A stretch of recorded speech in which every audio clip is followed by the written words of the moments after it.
إن الحمد لله نحمده ونستعينه ونستغفره ونتوب إليه ونعوذ بالله من شرور أنفسنا وسيئات أعمالنا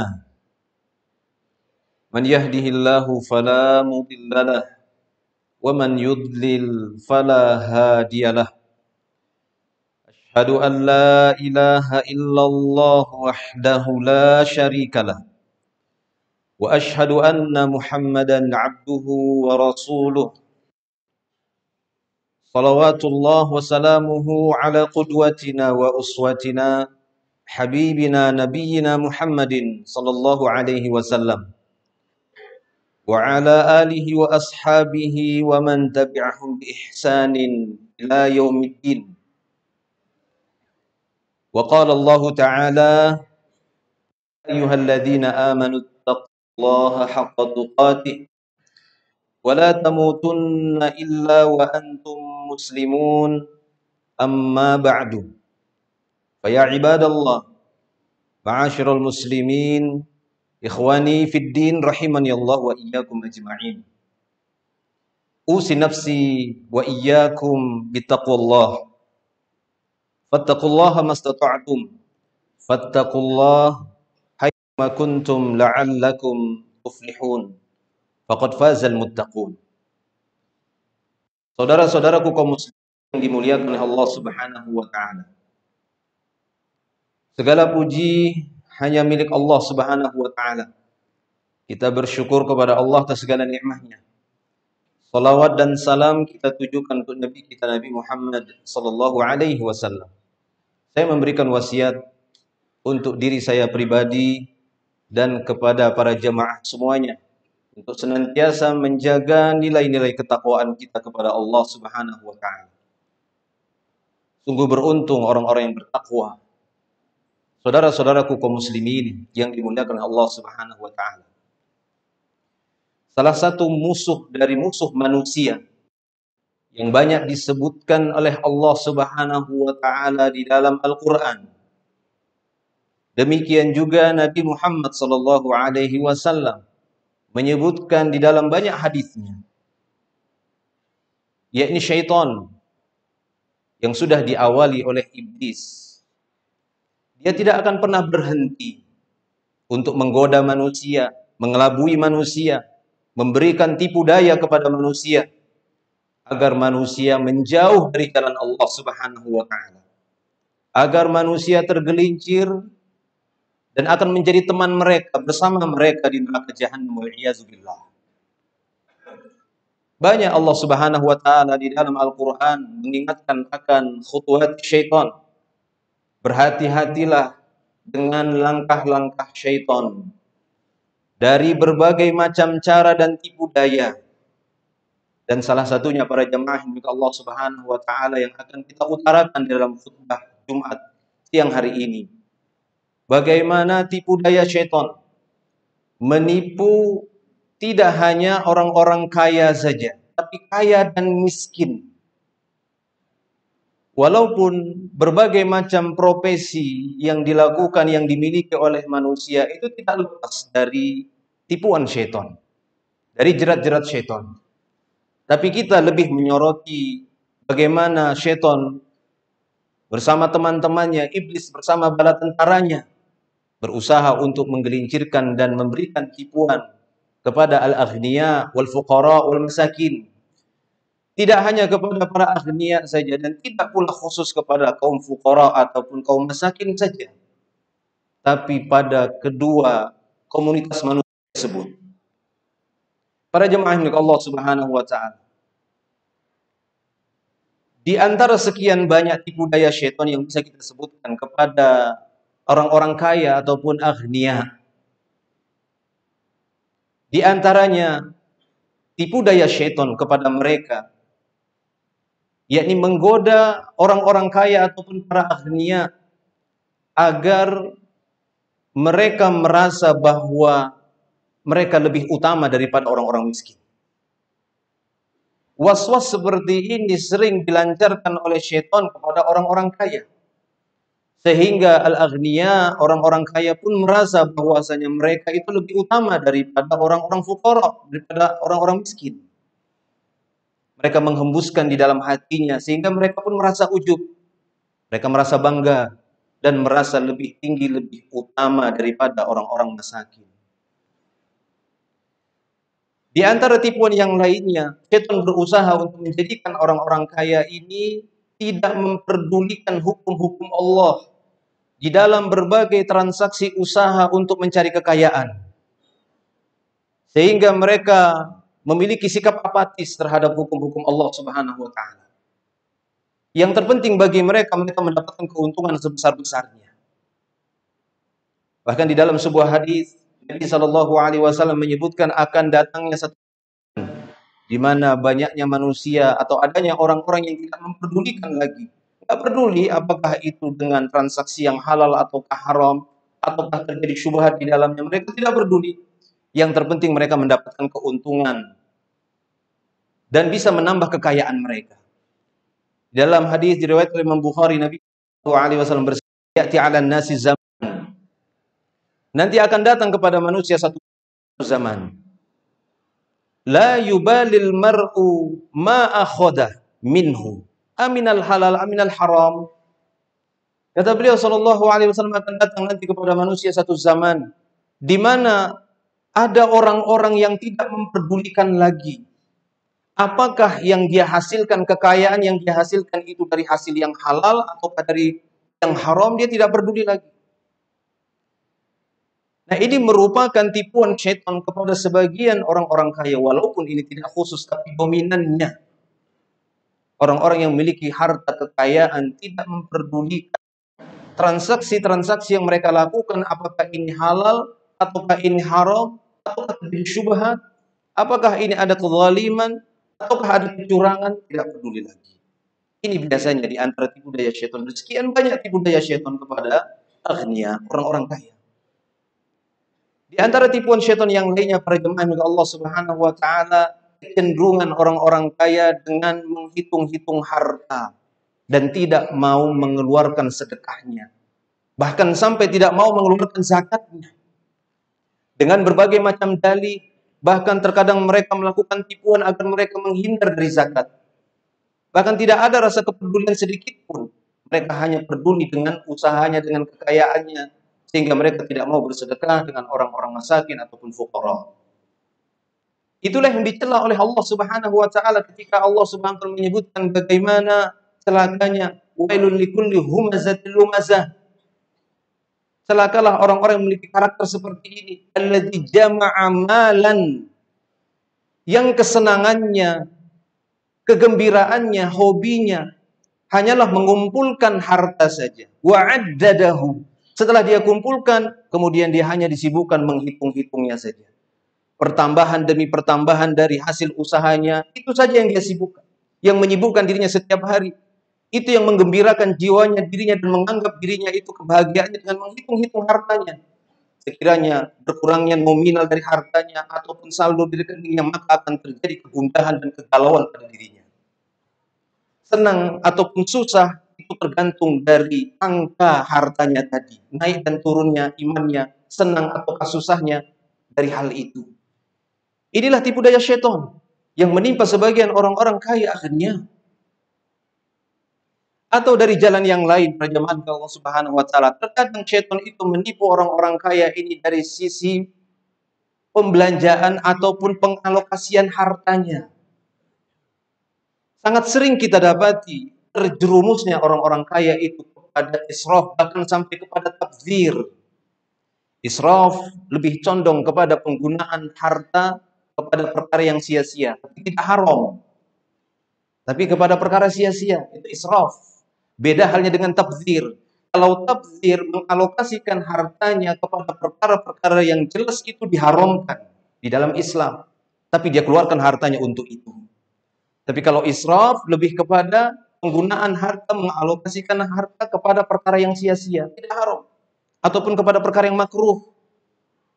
Seperti membeli terlalu banyak hiasan-hiasan rumah, dinding ataukah hiasan dinding yang terlalu mahal, kendaraan yang terlalu mahal, rumah yang terlalu mahal, dan semuanya. Ini israf. Selangkah demi selangkah syaitan memberikan tipuan kepada orang-orang yang berlebihan harta dari jalan ini. Awalnya kepada israf, nggak jatuh kepada keharuman, tapi lama-lama kepada tabdzir. Makanya Allah mengatakan innal mubadzirina kanu ikhwana syayatin. Sehingga para ulama menyebutkan tabdzir ini memang tingkatan orang kaya yang paling berat di dalam pengelolaan harta sampai kepada keharuman. Sesungguhnya orang-orang yang mubadzir itu ikhwan atau teman-teman dekat syaitan. Karena mereka menggunakan hartanya, mengalokasikan hartanya yang jelas-jelas itu diharamkan oleh Allah. Merupakan kemungkaran, kezaliman. Tapi mereka keluarkan hartanya untuk mendukung itu. Nah inilah jadi antaranya dari jalan-jalan syaitan untuk menggelincirkan sebagian orang-orang kaya akhirnya. Dari sekian banyak yang lainnya tidak mungkin kita sebutkan secara keseluruhan yang dijelaskan oleh para ulama. Demikian juga orang-orang masakin dan fuqara tidak lepas dari talbis iblis dan syayatin. Tidak lepas dari tipuan syaitan. Kadang kita dapati ada sebagian fuqara ataupun masakin. Mereka tertipu dengan syaitan. Di antaranya, terkadang sebagian orang-orang fuqara, sebagian orang-orang miskin, menganggap dengan kefakirannya dan kemiskinannya itu lebih afdol daripada orang kaya. Lebih utama daripada orang kaya. Dia memandang bahwasanya orang kaya itu dengan hartanya itu adalah musibah dan fitnah yang tidak mungkin dia lepas dari itu. Padahal kita dapati dari sejarah orang-orang soleh sebelum kita, bahkan para sahabat, ada orang-orang kaya.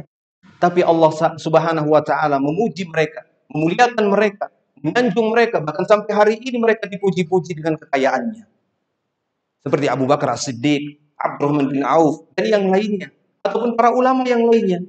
Seperti salah seorang ulama mazhab yang dikenal Imam Abu Hanifah, yang dikenal dengan banyaknya hartanya. Dia banyak membiayai para ulama-ulama sezamannya. Akan tetapi kita dapat sebagian para fuqara ataupun masakin ini tertipu dengan tipuan iblis tadi. Dia menganggap bahwasanya secara mutlak orang kaya itu tercela. Gak mungkin selamat dari fitnah harta. Sehingga dia menganggap bahwasanya kemiskinan itulah lebih utama secara mutlak. Bahkan terkadang ada di antara mereka yang ingin menutup kemalasannya dengan mengedepankan istilah zuhud. Padahal sebenarnya dia pemalas. Di dalam Islam, itu tidak dikenal orang Islam itu disuruh pemalas. Walaupun dengan alasan zuhud. Zuhud tidak identiknya itu kepada malas. Kaum muslimin adalah kaum yang bersemangat di dalam beraktivitas, di dalam bekerja, di dalam mencari nafkah, ataupun aktivitas baik. Yang penting bukan aktivitas keharuman ataupun yang oleh Allah Subhanahu wa Ta'ala. Bahkan kita dapati Nabi kita SAW secara mutlak mengatakan ihris ala ma yanfa'uka, kata Nabi. Nabi hanya mengatakan semangatlah untuk mendapatkan apapun yang bermanfaat. Makanan itu bermanfaat, tempat tinggal bermanfaat. Bahkan banyak manfaat-manfaat dari duniawi ini untuk membangun rumah Allah, masjid Allah Subhanahu wa Ta'ala, untuk membangun sekolah, untuk membangun fasilitas yang bermanfaat bagi manusia ataupun khusus bagi kaum muslimin. Itu dari mana kita dapati? Kalaulah dengan bermalas-malasan dan menganggap fuqara itu lebih utama secara mutlak, maka ini tipuan iblis. Ini tipuan syaitan kepada sebagian para fuqara. Apalagi bersembunyi di balik kata zuhud. Padahal para ulama ketika menjelaskan zuhud, bukanlah yang dimaksud dengan zuhud itu berusaha menyiksa diri, kemudian berpindah dari suatu tempat ke gunung-gunung ataupun ke tempat-tempat sepi. Tidak. Tapi justru para ulama ketika menjelaskan kezuhudan, zuhud adalah orang-orang yang selamat dari bahaya-bahaya duniawiyah, dari keharuman, dari syubhat. Ataupun di antara mereka menjelaskan bahwasanya di antara tanda-tanda zuhud ketika seorang dihadapkan dengan beberapa pilihan, yang satu syubhat, yang satu jelas, maka dia tinggalkan yang syubhat, itulah zuhud. Atau sebagian menyebutkan bahwasanya kata zuhud itu bagi orang-orang yang sebenarnya dia berusaha untuk mengelola hartanya, dia mampu untuk mendapatkan barang dengan harga 100 juta, akan tetapi ketika dia mengeluarkan biaya hanyalah 50 juta dan sudah mencukupi kebutuhannya, maka itu sudah dikatakan juga zuhud. Intinya zuhud itu bukan identik dengan harus dengan miskin. Orang kaya pun bisa zuhud. Kemudian para jamaah yang Allah Subhanahu wa Ta'ala, di antara talbis iblis ataupun tipuan syaitan kepada sebagian para fuqara, yakni mereka tertimpa kemalasan dan menyandarkan kemiskinannya tersebut dengan meminta-minta kepada manusia. Menyandarkan hidupnya hanya dengan meminta-minta kepada manusia, kemudian mereka menganggap kami ini miskin tanpa ada usaha. Padahal kita ketahui bersama bahwasanya di dalam Islam para ulama menjelaskan hukum asalnya tidak boleh kaum muslimin itu menyandarkan hidupnya itu dengan meminta-minta, tapi hendaknya berusaha, berikhtiar. Benar bahwasanya ada saat-saat kaum muslimin dibolehkan untuk meminta-minta. Tapi dijelaskan oleh para ulama bahwasanya di sana ada nisabnya. Karena berkaitan dengan harta, biasanya Nabi ada menyebutkan nisab. Seperti yang dijelaskan dalam beberapa hadis bahwa seorang itu boleh meminta-minta kepada manusia berupa makanan ketika pada dirinya tidak ada stok makanan untuk hari itu. Sehingga Nabi SAW pernah ditanya, ya Rasulullah, bagaimana seorang boleh minta-minta makanan? Minta diberikan bakso, minta diberikan makanan kepada saudara temannya. Itu contohnya di zaman sekarang ini. Maka beliau mengatakan, qadra ma yughaddihi au yu'ashi. Dia boleh meminta makanan kepada orang lain sekadar adanya jatah atau stok makanan untuk hari itu. Apabila untuk makan hari itu pun dia tidak ada, dia boleh mengemis untuk makannya hari itu. Tapi ketika dia masih memiliki stok makanan 2 hari, 3 hari, 4 hari, bahkan sebulan, haram dia meminta-minta kepada manusia. Adapun berupa harta, kata para ulama disebutkan dalam hadis, tidak halal seorang meminta-minta sementara hartanya masih ada 1 uqiyah. 1 uqiyah kata para ulama 40 dirham. Dalam hadis yang disebutkan 50 dirham. Kalau mau dikonversikan dalam bentuk dinar, 40 ataupun 50 dirham itu bisa mencapai 4 dinar. 1 dinar itu hampir mencapai dirupiahkan 4,5 juta atau 4,2 juta. Tinggal kita kalikan saja. Sekiranya seorang ada uang 17 juta ataupun 20 juta, lalu dia meminta-minta kepada manusia berupa harta, maka haram baginya. Kecuali di bawah itu ataupun yang lebih darurat dari itu, boleh dia meminta-minta. Intinya semua ada ilmunya. Tidak boleh seorang itu menyandarkan dengan kemiskinannya lalu dia menjadikan itu sebagai profesinya ataupun menjadikan kebiasaannya meminta-minta kepada manusia. Inilah beberapa talbis iblis, tipu daya iblis, tidak hanya kepada para fuqara, demikian juga kepada para aghnia. Intinya syaitan tidak akan pernah berputus asa dan tidak akan pernah berhenti untuk menggelincirkan manusia, terutama orang-orang beriman, kepada jalan-jalan yang menyeret mereka kepada api neraka waliyadzubillah. Aqulu qawli hadza astaghfirullah li wa lakum wa lisairil muslimin innallaha ghafurur rahim fa'tabiru ya ulil albab.